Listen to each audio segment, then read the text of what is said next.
Disclaimer: views expressed are purely personal and not related to the employing organization.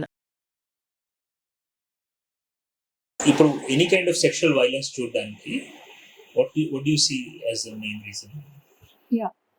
So మనకి ఇండియాలో data తీసుకుంటే యాక్చువల్గా ప్రస్తుతం ఇప్పటివరకు చాలా చాలా ఛానల్స్, మీడియా ఛానల్స్ చెప్పిన data, NCRB report, national crime bureau report ఏదైతే ఉందో, అంటే which is released officially by the government, వాళ్ళు చెప్పింది ఏంటి అని అంటే ఒక రోజుకి ఆల్మోస్ట్ 80 నుంచి 90 రేపులు మన ఇండియాలో రిపోర్టెడ్ రేప్స్ ఉన్నాయి.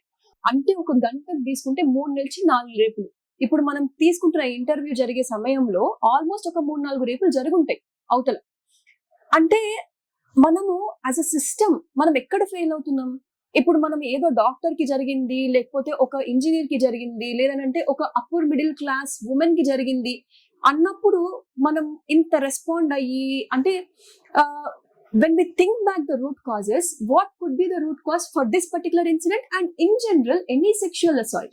దీన్ని మనం అనలైజ్ చేస్తే గనక, అంటే మనం తీసుకున్న కేసెస్, ఇప్పుడు మీరు అడ్రస్ చేసిన అరుణ షాన్బాగ్ కేసే ఉంది.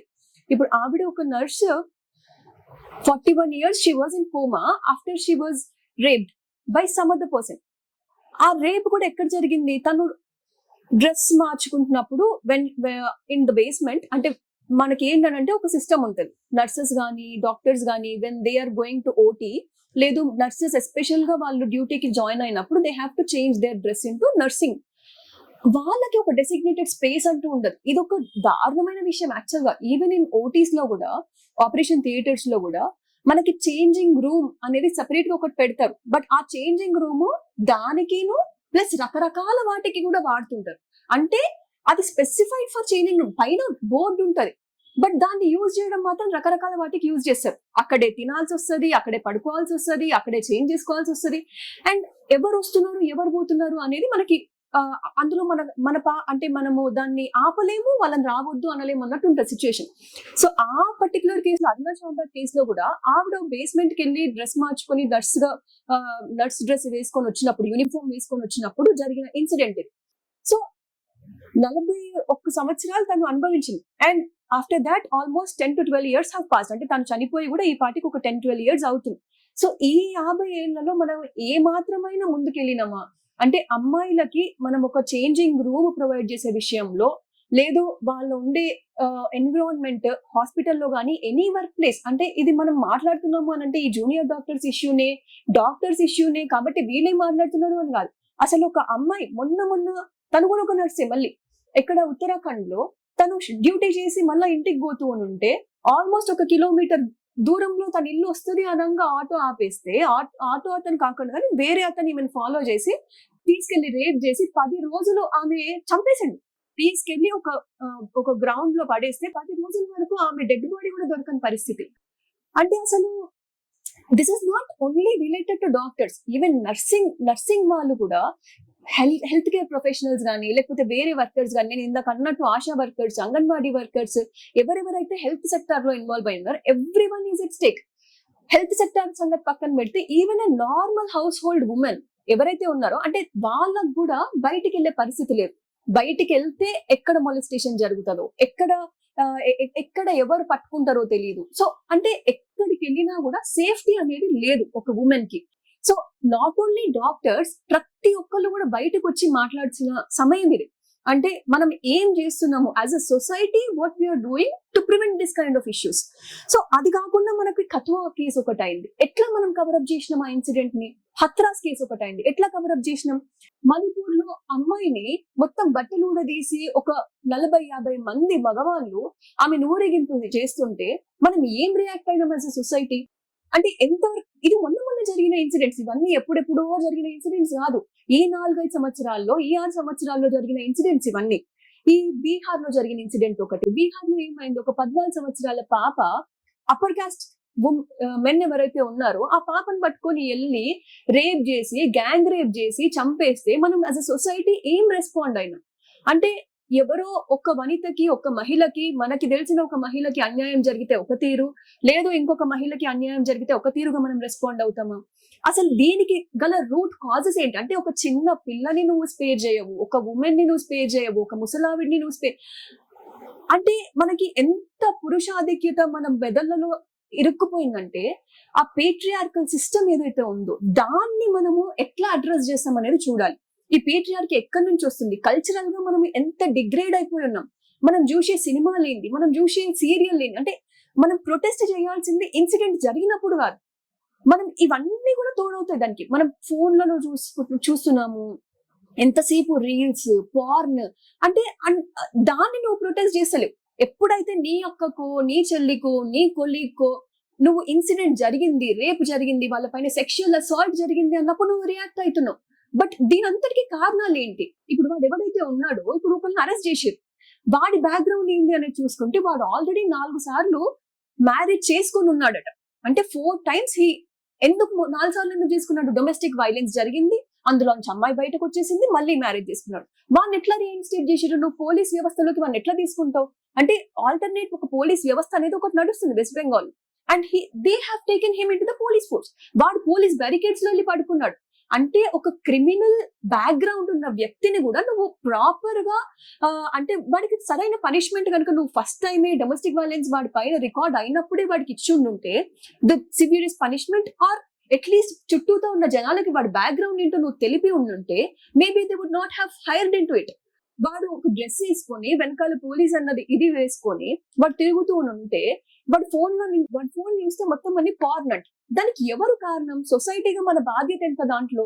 అంటే మనం దేనికి రియాక్ట్ అవుతున్నాం, దేనికి రియాక్ట్ అవ్వట్లేదు. ఒక చిన్న పిల్లని ముందు పెట్టి వాడేదో పాటలు పాడిపిస్తాడు, వాడేదో డాన్సులు చేపిస్తాడు, రకరకాల ఎక్స్ప్రెషన్లు, దాన్ని చూసి మనం చప్పట్లు కొట్టడం, కేరింతలు కొట్టడం, అండ్ వాళ్ళని ఇంకా ఇంకా ఎంకరేజ్ చేయడం. అంటే వాళ్ళ ఏజ్ కి, వాళ్ళ హావభావాలకి సంబంధమే ఉండదు.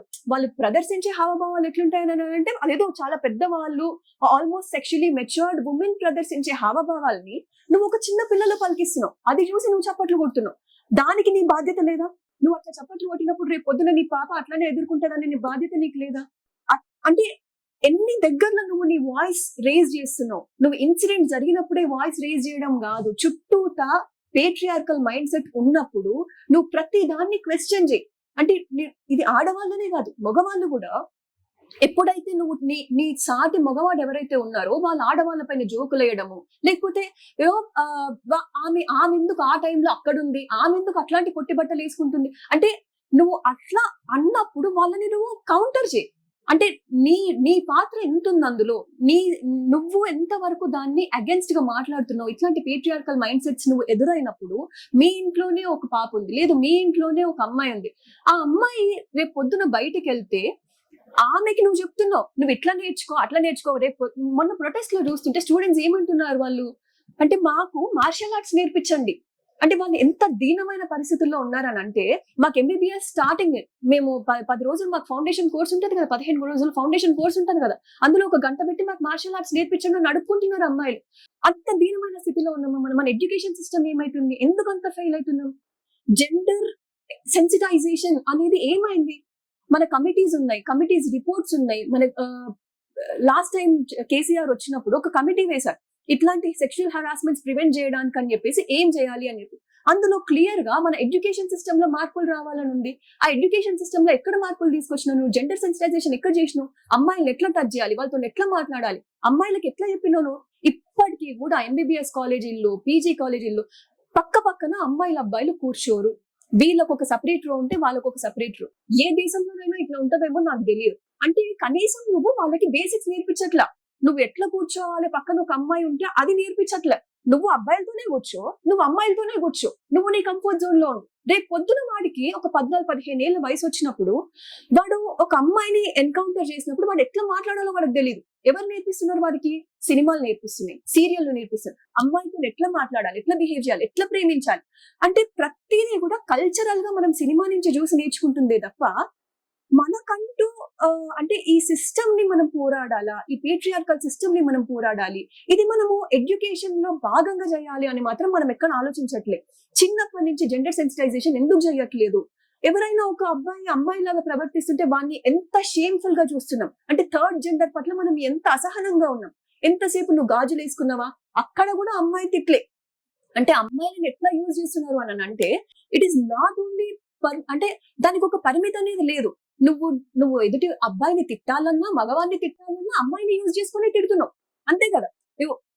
నీకంటూ అంటే ఎక్కడ మనము దీన్ని ఆపాలి, ఎలా అంటే మనం కల్చరల్ గా ఎంతవరకు ఎదగాలి, మనము యాజ్ అ సొసైటీ ఎంతవరకు ఎదగాలి, ఇవన్నీ ఇష్యూస్ కూడా దీని చుట్టూతో ఉంటాయి. నాట్ ఓన్లీ ఒక్క సేఫ్ స్పేస్ ప్రొవైడ్ చేస్తేనో, లేకపోతే ఒక లా చేస్తేనో, ఇంకోటో చేస్తేనో మనకి జస్టిస్ జరిగినట్టు కాదు. దీన్ని కంప్లీట్ గా ప్రివెంట్ చేయాలి అని అంటే ఏ సిస్టమ్ లో అయితే మనకి చేంజెస్ రావాలో ప్రతి ఒక్క సిస్టమ్ ని మనము చేంజ్ చేయాలి. From education system, from health system, from political system.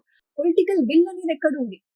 ప్రతి ఒక్క పార్టీ నుంచి ఎంతమంది మహిళల్ని నువ్వు పార్లమెంట్ కి పంపిస్తున్నావు, ఎంతమంది మహిళల్ని నువ్వు అసెంబ్లీలకు పంపిస్తున్నావు, రిప్రజెంటేషన్ ఎంత ఉంది?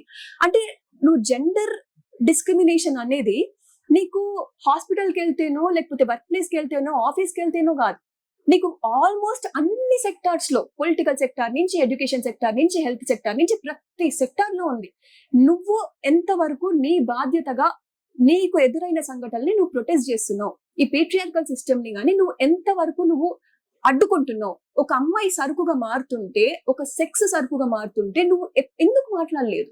నువ్వు ప్రాస్టిట్యూషన్ ని ఎందుకు వ్యతిరేకించలేదు? ఎందుకు పార్ని వ్యతిరేకించట్లేదు? నువ్వు ఎందుకు కూర్చొని చూస్తున్నావు పార్ని?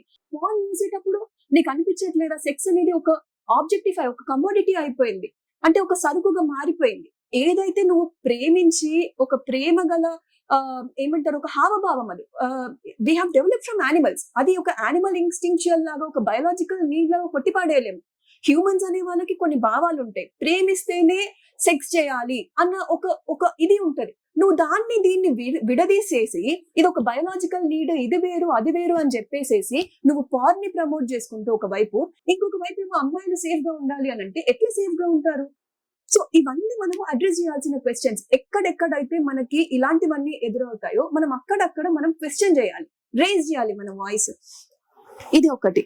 అండ్ మనం చేసినప్పుడు కూడా రేప్ కన్విక్స్ ఎవరైతే ఉన్నారో, మన ఆశారాం బాబు ఉన్నాడు, డేరా బాబా ఉన్నాడు, బిల్కిస్ బనో కేసులో ఏం జరిగింది? వాళ్ళు రేప్ చేసిన వాళ్ళు అక్యూజ్డ్ జైలుకి వెళ్ళి బయటకు వస్తే మనం దండలేసే సమాజంలో ఉన్నాం. అప్పుడు మనం ఎందుకు వాయిస్ రేజ్ చేయలేదు? నువ్వు రేపు మొన్న రెజ్లర్స్ ఉన్నారు, లాస్ట్ ఇయర్ అంతా ప్రొటెస్ట్ చేసిర్రు. దేనికి అగేన్స్ట్ గా ప్రొటెస్ట్ చేసిర్రు? సెక్షువల్ వైలెన్స్ కి అగేన్స్ట్ గా ప్రొటెస్ట్ చేసిర్రు. వాళ్ళేమి అంటే నువ్వు రేప్ అయితే ఆమె మర్డర్ అయితే తప్పితే నీ ఆత్మ శాంతించదు. అప్పుడు కానీ నువ్వు బయటికి రావు వాళ్ళకి సపోర్ట్ గా. వాళ్ళు ముందే నిన్ను అలర్ట్ చేస్తే నువ్వు బయటికి రావు, నువ్వు వాళ్ళకి సపోర్ట్ చేయవు. ఇప్పుడు వచ్చి ఆమె ఒలింపిక్స్ లో మెడల్ గెలవలేదు అని అంటే అప్పుడెప్పుడో వాళ్ళు ప్రొటెస్ట్ చేసిర్రు, వాళ్ళు ట్రైనింగ్ సరిగ్గా చేయలేదు, వాళ్ళు పొలిటికల్ గా ఇంక్లైన్డ్ అయి ఉన్నారు. ఇవా నువ్వు మాట్లాడే మాటలు? నువ్వు ఆ అమ్మాయి రెజ్లింగ్ ట్రైనింగ్ ఎందుకు చేయలేకపోతుంది? ఆమెకు సెక్షువల్ అబ్యూస్ జరుగుతుంది. ఆమె వచ్చి బయటకు వచ్చి మొలెస్టేషన్ జరిగినప్పుడే చెప్పినప్పుడు నువ్వు వాడిని తీసి ఎందుకు పక్కన పెట్టలేదు? వాడి కొడుకు ఎందుకు సీట్ ఇచ్చినావు నువ్వు? ఇట్లాంటి క్వశ్చన్స్ మనం ఎందుకు రేజ్ చేయలేదు? రేజ్ చేయాల్సిన టైంలో రేజ్ చేయకుండా ఇన్సిడెంట్ ఆల్రెడీ అయిపోయిన తర్వాత అంటే ఆకులు గాలి తర్వాత చేతులు పట్టుకోవడం అంటే ఇదే కదా.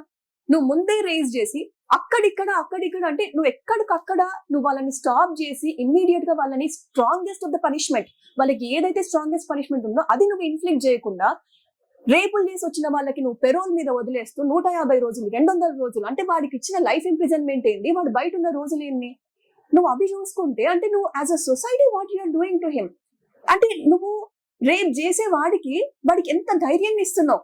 అరే పొలిటికల్ సపోర్ట్ ఉంటే ఏమైనా చేయొచ్చుగా అనే ధైర్యాన్ని నువ్వు ఎందుకు ఇస్తున్నావు? నువ్వు ఎందుకు అక్కడే వాడిని ఆపట్లేదు? So these are all the questions as a society that we should ask. So cultural లెవెల్లో కానీ, ఎడ్యుకేషన్ లెవెల్లో కానీ, లేదా హెల్త్ లెవెల్లో కానీ, there have to be so many reforms which have to be done.